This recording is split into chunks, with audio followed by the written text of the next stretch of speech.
as you guys know, on this channel, we love a good offseason as much as the next person. There's just something about teams actually building towards something that I just have to respect. Personally, as a basketball fan, I feel like I'm really not a hard person to please. All you have to do is show me that you're building towards something, and I will undoubtedly respect what you have going on. Now, as simple as this sounds, every year we're able to find teams that seem like they have no idea how building a roster in the modern NBA works. As a matter of fact, I'm sure that you guys could name a few down in the comments below. So very recently on my channel, we've shouted out the phenomenal offseason that the Los Angeles Lakers have had, because they have absolutely killed it.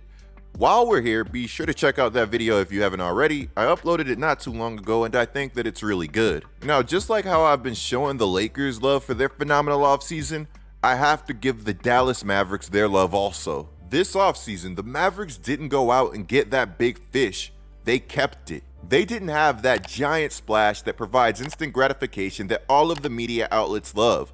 They chose a different route.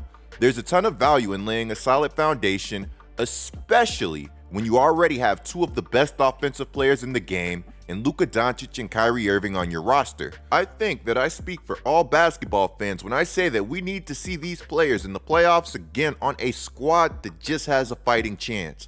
Luka Doncic is only 24 years old, and in his short NBA career, he has already proven to be one of the game's best playoff risers. When things get tough and the game slows down, making buckets tough to come by, Luka has been ready to rise to the occasion. In 28 playoff games, Luka has put together a special 32.5, 9.3 rebound, and 7.9 assist line. That right there is video game territory and not something that you're seeing every day.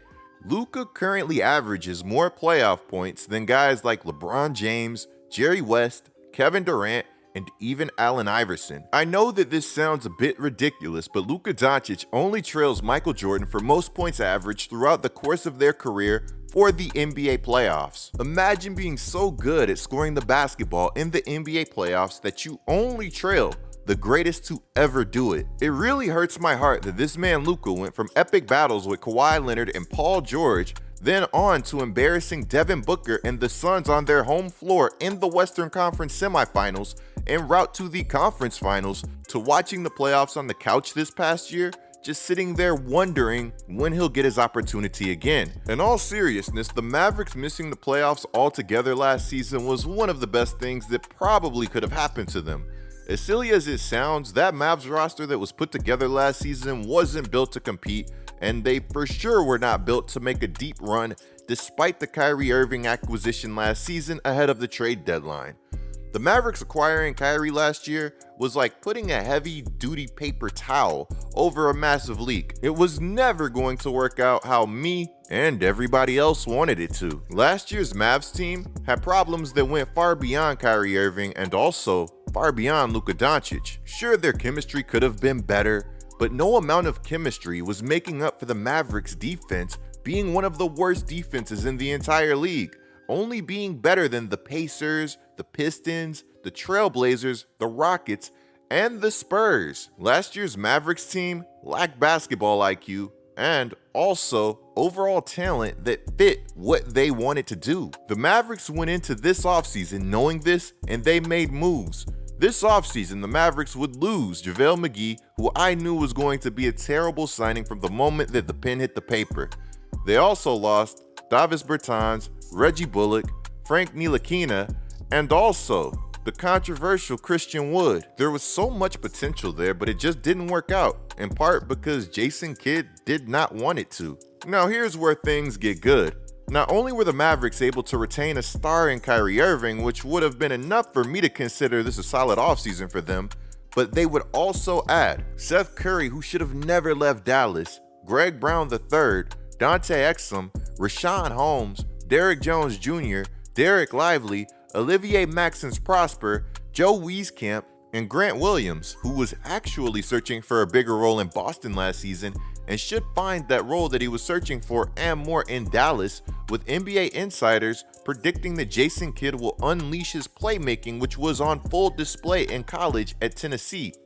Grant Williams turning into a Draymond Light could be nasty for the Mavericks. If you guys could not tell, I am in love with the Grant Williams pickup for the Dallas Mavericks, and what you have to love for Dallas is that even with this great offseason that they're having, they're still hungry and looking to get better, leaving no stone unturned in the process. According to Mark Stein, despite drafting the uber-athletic and ultra-high upside big Derek Lively, who is set to work with Tyson Chandler this offseason, the Mavs have still made it a priority to add a clear-cut starting center to the roster before the 2023-2024 season, with their GM Nico Harrison basically saying that this offseason, we've needed to address defense and we've also needed to address rebounding. So it comes as no surprise that according to The Athletic, one of the first things that the Mavs front office did this offseason was talk to the Atlanta Hawks about the prospects of trading for the 6'10", rim-protecting defensive anchor Clint Capella. Now, unfortunately, what the Hawks wanted in return for Capella was considered far too rich for the Mavericks' taste. Look, I'm not mad at the Hawks for trying to get a lot for Clint Capella. It's just funny to me that he's in this sooner or later situation. What I mean by that is that he's going to get traded. At this point, it's just a matter of when, in my opinion. With the Hawks running out of time on Onyeka's rookie deal, it just wouldn't make sense to me for the Atlanta Hawks to have to pay two good starting caliber centers. Mind you that Clint Capella's deal is also up in 2 years, and he's probably going to be worth more to another team than he is to Atlanta, who is already prepared for his departure. When the Hawks drafted Okongwu, who some have compared to All-Star Heat big man Bam Adebayo's 6th overall in 2020, they didn't do that because they wanted to continue to leave him in a role that limits him relative to his true potential for his entire career. That just wouldn't make any sense. Basically, Capella is gone one way or another, it's just, do you want to get something back at this point? Guys, could you imagine the impact that Capella would have for this Mavericks team, and how strong and balanced that a potential starting lineup for them would look like with him in it? I've always said that one of the easiest ways to mask a terrible defense is to get a strong defensive anchor down low, and Clint Capella is exactly that. I know that sometimes defense can be an afterthought in today's game, but having a center like Capella to go along with your generational talent literally sounds like a cheat code. Luka takes a lot of shots, right? Which means that naturally, there are going to be a lot of misses. How awesome would it be to have somebody to go along with your generational talent that likes to shoot the basketball, who was 3rd in offensive rebounds per minute this past year, and so good defensively in 2021 that his team literally needed him on the court. At one point in 2021, when Clint Capella sat, the Hawks were the 3rd worst defense in the entire NBA. When he played, their defense allowed fewer points than the Los Angeles Lakers, who was the best defense in the league at that time. Do you guys understand how hard that is to do with the Trae Young-led basketball team? Guys, if you had to pick one player in the NBA to score on in order to win $1 million, who are you picking? Me?